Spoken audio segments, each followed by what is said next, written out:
virtually all the time, unless I take medication.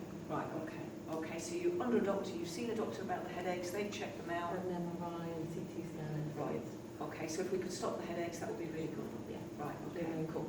All right. Now, as I was looking into the audience who was doing this, and it's to do with neck, okay? Are you aware of any tension in your neck? Yeah. Yeah, it's to do with neck, okay. Right, so, there was a doctor back in the 1950s that found a really good way to cure depression. It was back before we had things like Prozac, yeah? And it was this, he'd sent his patients out to count clouds. See, when you, and in the old English saying, my grandma, chin up, you don't hear it so much now, but you know, back in the war, chin up, you know, pack all your troubles in your old kit and chin up and smile. All right, when you look up, you access a different part of your brain. How do I know this? Little experiment, you can try it for yourselves, don't take my word for it. Look down and to the right and say, you're rubbish, you're absolutely hopeless, and you won't feel so good.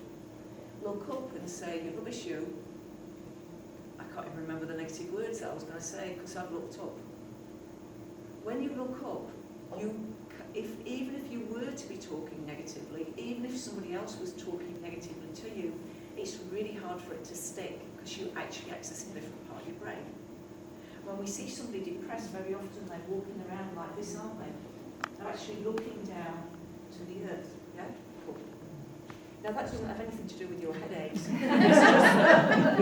Just to put it into perspective, it's just that he was doing that chin up and I thought, it's a useful bit of information. Yet to know that if you're feeling at all down, one of the best things you can do is look up. Yeah? If you're having trouble getting mastery over negative thoughts, look up. Because you laugh at the voice, you laugh at that internal dialogue.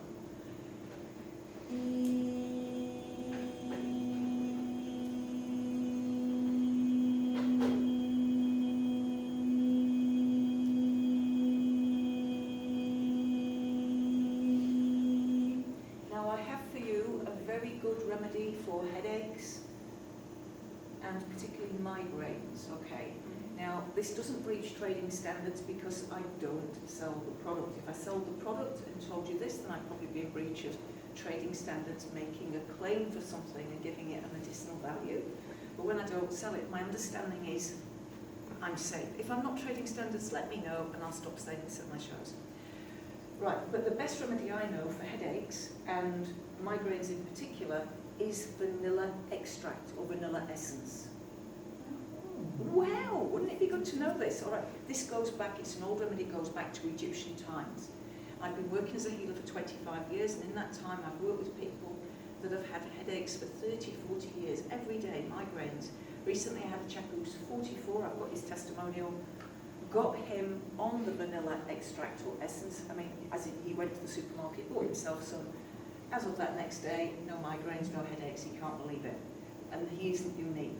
I've had several people like that. In fact, in 25 years, I've only had 2 people that didn't help. So if in your families you have somebody that suffers a lot with headaches or migraines, it's worth a shot. It's worth a shot. Now, because I was curious about, well, what the hell is in it that will be that good? I took it myself one night. What you do is you take a tablespoon, and just to make it clear, I'm not giving medical advice. This is a suggestion for you to try at home. I'm not a doctor. This is something that was passed down generation for generation. If it works, great. If it doesn't, the worst, it's not going to have side effects. It's vanilla extract. Yeah? So we might as well give it a try, maybe. Okay.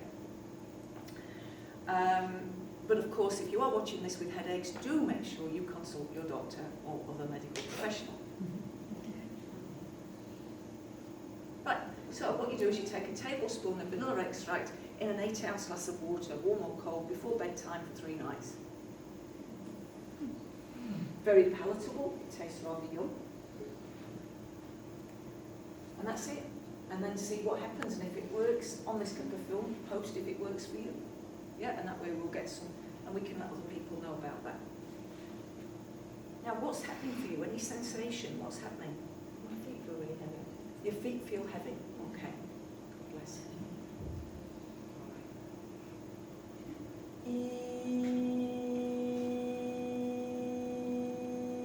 So so the cause of the headache isn't just the neck, otherwise I would have just worked on the neck, so there's obviously something happening in the head as well.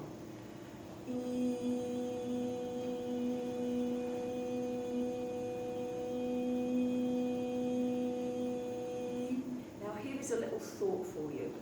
Our educational system really has developed thinking. Well, it's not really developed thinking, as in it didn't really teach us to think for ourselves, but it did develop memory and recall. What would happen if our educational system, instead of developing memory and recall, developed the heart, our ability to tune in to what is right for us, our ability to connect with another person, our ability to express ourselves emotionally and to feel how another is feeling? What might that do for the planet? Yeah, we might have a different world, eh? Yeah, and so I reckon education of the future, the word education has a Greek base, which is edukos, and it means to pull out from within. And so true education is about drawing from your knowledge out of you, what you already know out of you. But in a class of 36, we ain't got time for that, so we're going to tell you what teacher knows. Not even what teacher knows, but what the educational systems think you need to know. Over in New Zealand, because I'm from New Zealand, yeah, a whole year at the age of 15, our kids do algebra for a whole year in maths. Now, if you want to turn any kiddies off maths, and I'm a maths lover, I love my maths, a whole year of algebra. Just what is the application for that in life? They're not taught about compound interest, how to, credit card debt, mortgages, budgeting. They have a whole year of algebra. That's weird, isn't it? That's just weird.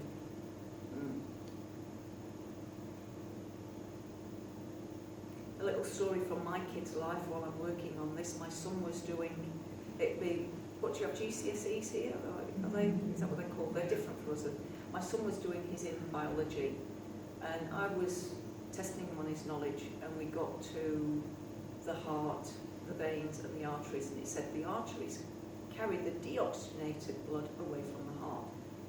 And I went, no, the arteries carry the oxygenated blood away from the heart into the bodies, the veins. No, that's not what it says here.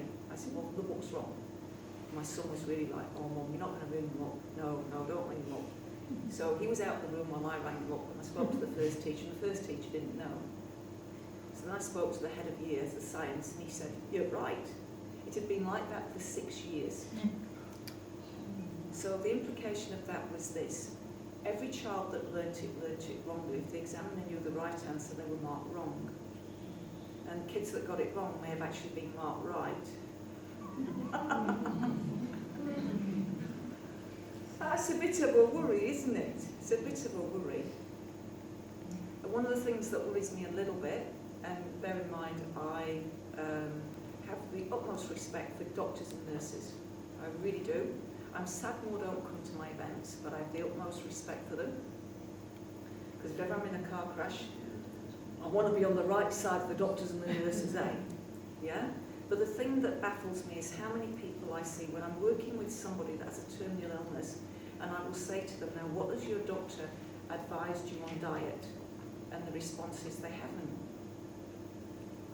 And so when I'm working with somebody who is terminally ill, I will say you need to go to your doctor and you need to get your doctor's advice or the advice of a nutritionist on diet. And they come back and they say, the doctor says it doesn't matter what I eat. Isn't that weird? That's really, really weird, I think. One of the scientists I really, really like is a guy called Bruce Lipton. He wrote a book called The Biology of Belief, and you'll find a really, really good YouTube clip called The Most Important Hour of Your Life. Now, it's actually an hour and 15 minutes, forgive him, but it really is, it's the most important hour of your life. He's into something called epigenetics, which helps us understand that we are not at the effect of our genes. Our genes are not controlling everything. Our genes are actually like blueprints. And what is affecting us is our environment. We're all being affected by our environment.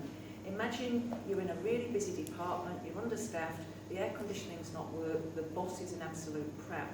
How stressed you are, to being on holiday in Hawaii, where is your health going to be better? So the environment is key. But also key is our perception of the environment. So if the bosses are prat and you don't know it, you're probably going to be happy.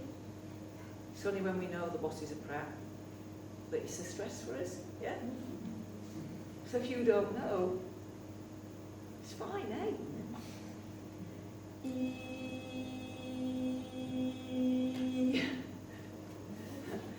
Dr. Augusto just came in and said the real issue is when the boss that's a prat doesn't know he's a prat. That's when you really have problems. Bless. All right, now what's happening for you? How are you feeling? Yeah, fine. Relax. Fine, relaxed, okay. No head pain at the moment, but it isn't always there, so we wouldn't know just now. Is that right, or was there a head pain before? There was a head pain when I was sat over. All right, so that's gone. All right, so what we're doing now is adjusting things.